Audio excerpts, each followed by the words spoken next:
Hello and welcome to the Badjr. Here I will show you the basics of the Unity platform and how it integrates with our Badjr device. Let's get started. After creating an account and logging into your new Unity account, you will be met with this screen. This is the dashboard of your Badjr partner account. Your partner account allows you to create clients and add sites to those clients. Once a site has been assigned to a client, you will then be able to adopt a Badjr to that site. Let's add a site to a client and adopt a Badjr. Click on the Site section in the left-hand column. Click Add Site.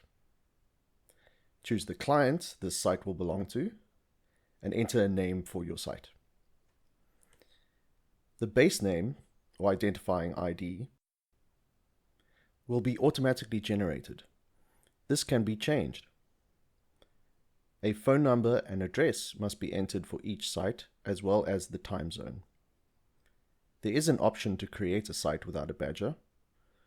For now, we will leave the default Badjr Managed Site option selected.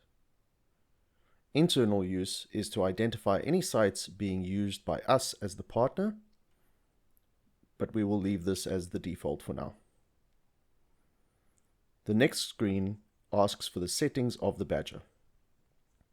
Badjr type determines if the Badjr will be the router for the network or a passive DHCP device. We will leave it as routing Badjr.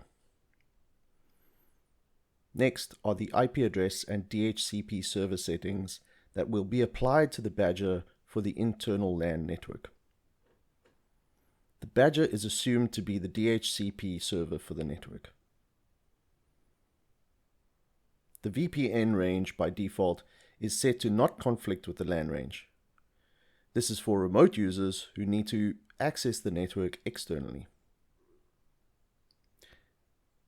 This option is if there is a domain controller on site. The Badjr can assign it as the primary DNS server for the network. WAN configuration.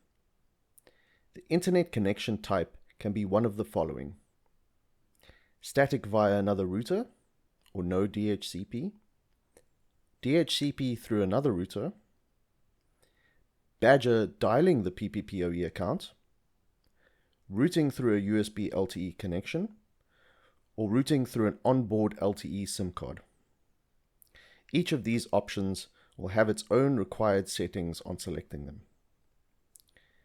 Then finally, the Badjr can be set to use alternative external DNS servers if required, the default being Google's DNS servers.